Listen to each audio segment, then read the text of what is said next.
नमस्कार, मैं रचना शर्मा चढ़ती कला टाइम टीवी देख रहे सभी दर्शकों का स्वागत करती हूं। आप देख रहे हैं हरियाणा न्यूज। समाचार की शुरुआत से पहले एक नजर आज की मुख्य सुर्खियों पर।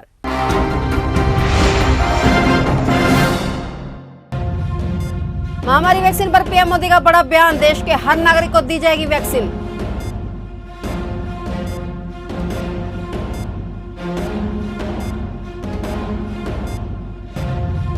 निकिता मर्डर केस में तीसरी गिरफ्तारी, तौसीफ को पिस्तौल देने वाला गिरफ्तार।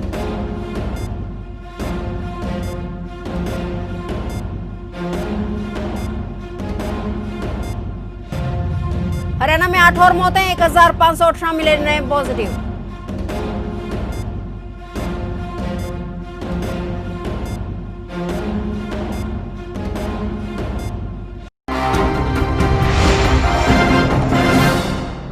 और अब समाचार विस्तार से। वायरस का संकट देश और दुनिया में बरकरार है। भारत में इस वक्त महामारी की कई वैक्सीन पर ट्रायल चल रहा है। इन सबके बीच प्रधानमंत्री नरेंद्र मोदी ने बड़ा बयान दिया है। प्रधानमंत्री नरेंद्र मोदी का कहना है कि जब भारत में वायरस की वैक्सीन उपलब्ध होगी तो हर नागरिक को वैक्सीन दी जाएगी, कोई भी छूटा नहीं पाएगा। साथ ही प्रधानमंत्री नरेंद्र मोदी ने कहा है कि त्योहारों के दिनों में लोगों को अधिक सतर्क रहना चाहिए। ये मौका किसी भी तरह की ढील देने का नहीं है। फरीदाबाद के निकिता तोमर मर्डर केस में तीसरी गिरफ्तारी भी हो गई है। मुख्य आरोपी तौसीफ को देसी कट्टा मुहैया कराने वाला अपराधी अजरू को गिरफ्तार कर लिया गया है। दर्जनों स्थान पर छापेमारी के बाद नूह जिले से अजरू को गिरफ्तार किया गया। वहीं वारदात में इस्तेमाल कार के मालिक से भी पूछताछ की जा रही है। पुलिस के मुताबिक वारदात को अंजाम देने के बाद तौसीफ ने अपना फोन तोड़कर कहीं फेंक दिया था। अब एसआईटी की टीम तौसीफ को लेकर उस जगह पर गई जहां उसने फोन को फेंकने का दावा किया है। इसके अलावा पुलिस का कहना है कि निकिता के मोबाइल को भी परिवार से लेकर फोरेंसिक जांच के लिए भेजा जाएगा।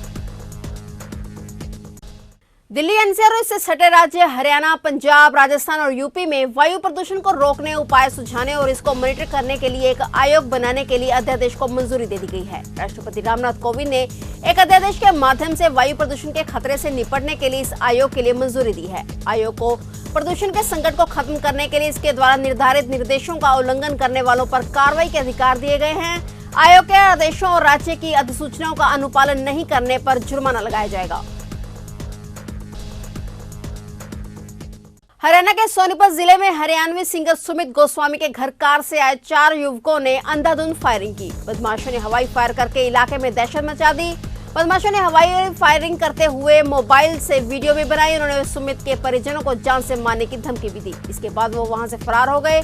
परिजनों ने मामले की सूचना पुलिस को दी, लेकिन जब तक पुलिस पहुंचती आरोपी फरार हो चुके थे। घटना घर में लगे सीसीटीवी कैमरे में भी कैद हो गई है। इस मामले में पुलिस आरोपियों को जल्द गिरफ्तार करने की बात कह रही है। हरियाणा में करीब 10 दिन बाद संक्रमित मरीजों की संख्या 1500 से पार हो गई है। हरियाणा में एक दिन में 8 मरीजों ने दम तोड़ दिया है। पिछले 24 घंटे में 1518 नए संक्रमित मरीज भी सामने आए हैं। वहीं 948 मरीज ठीक हुए हैं। इसके अलावा 205 मरीजों की अभी भी हालत चिंताजनक है। इसी के साथ हरियाणा में अब कुल संक्रमित मरीजों की संख्या 1,62,223 हो गई है, जिनमें 1,49,451 मरीज ठीक हो गए हैं, जबकि 11,014 मरीज अभी भी वायरस से ग्रस्त हैं। हरियाणा में अब तक इस संक्रमण से कुल 1,758 मरीज दम तोड़ चुके हैं।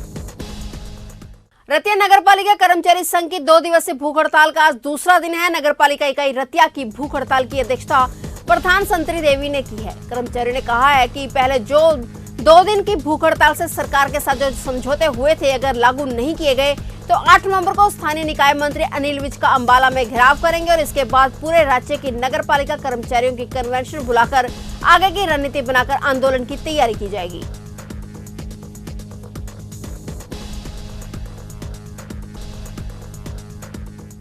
मामला जी हमारा 24 अप्रैल और 27 मई को माननीय मंत्री हमारे अनिल विज के साथ समझौता हुआ था।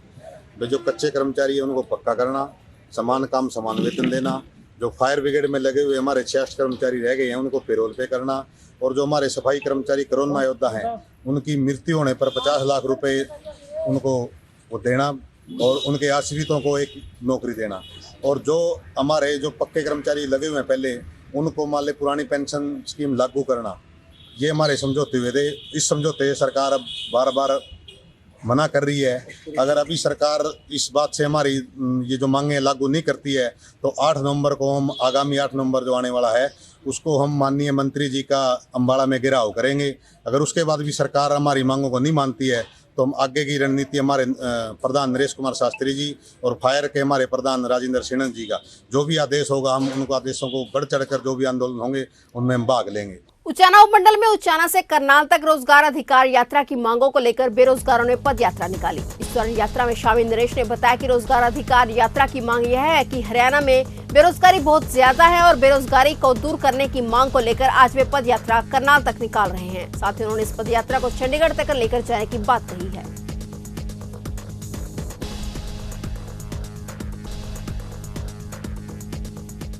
यहाँ पे 500 नौजवानों ने यहाँ पे कन्वेंशन की थी और प्रदर्शन किया था यहाँ पे, और वहाँ पे मांग रखी थी। आज तक दुष्यंत चौटाला ने हमसे कोई बातचीत नहीं की है उसके ऊपर, और कोई कार्रवाई का तो सवाल ही नहीं उठता।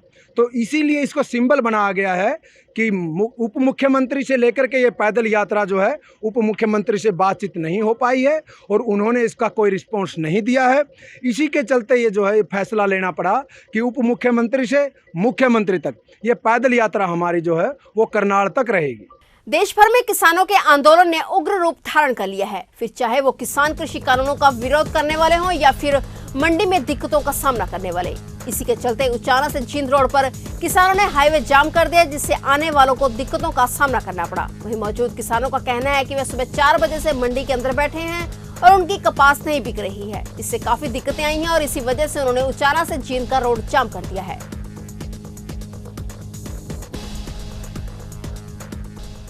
करनाल की सड़कें खून से लगातार लाल हो रही हैं। दिल्ली चंडीगढ़ नेशनल हाईवे ही नहीं, करनाल मेरठ व करनाल यमुनानगर स्टेट से लेकर लिंक रोड पर भी हर रोज हादसे हो रहे हैं, जिनमें लोगों की लगातार जान जा रही है।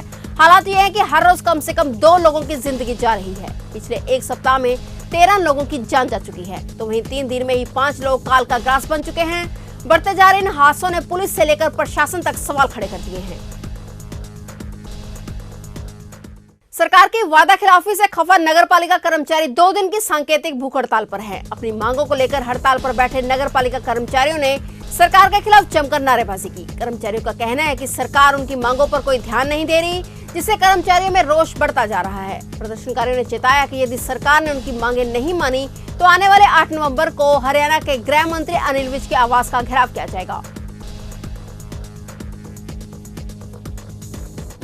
सरकार को हमने पीछे भी 6 अक्टूबर, 7 अक्टूबर और 8 अक्टूबर को 8-8 घंटे की सांकेतिक हड़ताल करके जिताया था और भाई हमारी मांगे सरकार पूरी करे, लेकिन सरकार के कानों पर कोई जू नहीं गूंज रही है। हम सरकार से ये चाहते हैं कि कच्चे कर्मचारियों को पक्का करें, अग्निशमन कर्मचारियों को ऑन द पेरोल जो पोस्टक एंगेस्ट करे, तथा जो सफाई कर्मचारी जहाँ जहाँ भी रह रहे हैं उनको पेरोल पे लिया जाए और ठेका प्रथा को समाप्त किया जाए।